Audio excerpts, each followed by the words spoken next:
নমস্কার। আমরা সকলেই জানি শিক্ষা বিজ্ঞান বিষয়টি পড়তে গেলে বা জানতে গেলে আমাদের দর্শন সম্পর্কে জানা কতটা প্রয়োজনীয়। চলুন আজকে খুবই সংক্ষেপে আমরা জেনে নিই দর্শনের অর্থ কী এবং তার প্রকারভেদগুলি।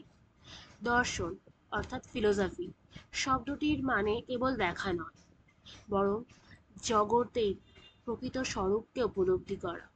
দর্শন বা ফিলোসফি শব্দটি এসছে গ্রিক শব্দ ফিলোসোফিয়া থেকে।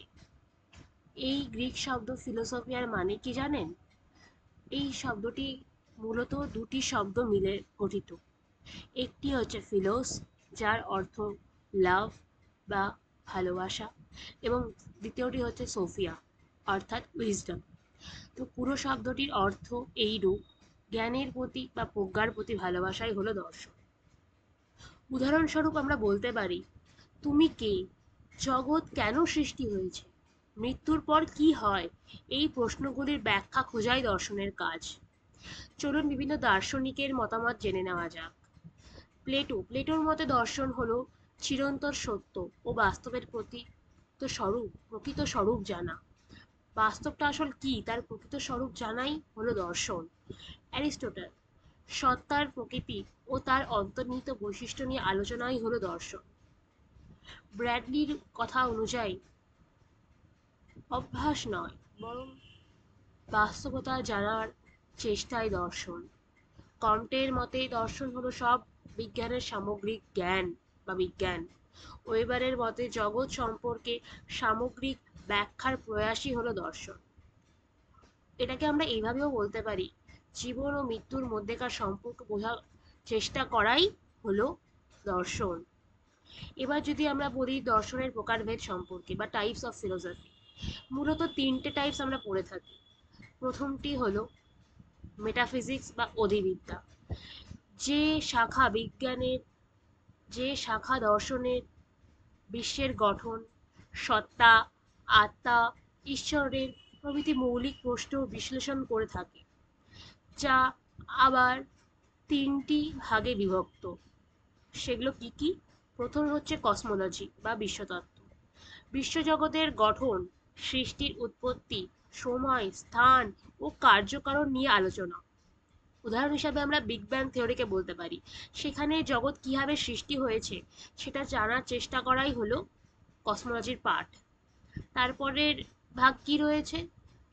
অন্টোলজি বা তত্ত্ববিদ্যা, সত্তা বা অস্তিত্বের প্রকৃতি নিয়ে আলোচনা। উদাহরণস্বরূপ, ঈশ্বরের অস্তিত্ব কি বাস্তব, নাকি তা কল্পিত ধারণা মাত্র, সেই সম্পর্কে জানাই তত্ত্ববিদ্যার কাজ। তারপরে কি? মনোদর্শন বা ফিলোসফি অফ মাইন্ড, আত্মা, মন, দেহের সম্পর্ক, চেতনার স্বরূপ তা জানাই এর কাজ। উদাহরণ, মেশিন চেতনা সম্ভব কি? এই প্রশ্ন মনোদর্শনের অন্তর্গত। মেশিন কি কিছু ফিল করতে পারে? সেটাই আমরা এখানে জানার চেষ্টা করতে পারি। এটিই তার উদাহরণ। তারপরে আরেকটি ভাগ কি? জ্ঞান তত্ত্ব বা এপিস্টেমোলজি, জ্ঞানের উৎস, সীমা, যথার্থতা, এই নিয়ে এই শাখা কাজ করে। উদাহরণ, শিশুরা কিভাবে শেখে? স্বপ্ন পাওয়া তথ্য কি বিশ্বাসযোগ্য? আমরা কি জানি আগুনে পোড়ায়, তা কিভাবে নিশ্চিত হলাম? তারপরের ভাগ কি? মূল্যবিদ্যা বা অ্যাক্সোলজি, যেখানে আমরা মূল্য, নৈতিকতা ও সৌন্দর্যের স্বরূপ বিশ্লেষণ করি। প্রধানত এর ভাগগুলি যুক্তিবিদ্যা বা লজিক, যুক্তির নিয়ম ও সঠিক মিথ্যা চিনে নেওয়ার পদ্ধতি। উদাহরণ, সব মানুষ মরণশীল, সক্রেটিস একজন মানুষ, তাই সক্রেটিসও মরণশীল, এই ধরনের যুক্তি কি সঠিক? তারপরে কি? নন্দন তত্ত্ব বা অ্যাস্থেটিক্স, সৌন্দর্য ও রুচির ব্যাখ্যা ও মূল্যায়ন। উদাহরণস্বরূপ কি বলা যেতে পারে? কেন সূর্যাস্তকে সুন্দর লাগে বা সঙ্গীত আমাদের আবেগে প্রভাব ফেলে।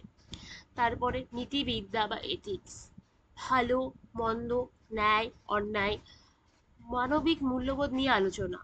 উদাহরণস্বরূপ বলা যেতে পারে, যুদ্ধ কত ন্যায়সঙ্গত, জীবহত্যা কি সবসময় অন্যায়? তারপরের ভাগ হচ্ছে সমাজ দর্শন বা সোশ্যাল ফিলোসফি, সমাজের নিয়ম, প্রতিষ্ঠান, ন্যায় বিচার ও নৈতিকতার বিশ্লেষণ। উদাহরণ, সমতা ও স্বাধীনতার মধ্যে ভারসাম্য রক্ষা সমাজে কতটা জরুরি। যদি আমরা এটাকে কনক্লুড করতে চাই, বা আমরা এইভাবে এটাকে কনক্লুড করতে পারি, দর্শন এমন একটি জ্ঞান চর্চা যা মানুষের সব অভিজ্ঞতার গভীর ব্যাখ্যা খোঁজে। এর মূলত তিনটি শাখা: অধিবিদ্যা, যা সত্তা সম্পর্কিত জ্ঞান দিয়ে থাকে; তারপরেরটা কি, জ্ঞান তত্ত্ব, যা জ্ঞান সম্পর্কিত তত্ত্ব দিয়ে থাকে; এবং তারপরে মূল্যবিদ্যা, যা মূল্য সম্পর্কিত জ্ঞান আমাদের দিয়ে থাকে। দর্শন আমাদের জগৎ, জীবন ও আমাদের নিজেকে বুঝতে সাহায্য করে। আজকে এই অবধি। পরবর্তী ভিডিওতে আমরা জানবো দর্শন ও শিক্ষার মধ্যে যে সম্পর্ক রয়েছে সেই সম্পর্কের ব্যাপারে। ধন্যবাদ।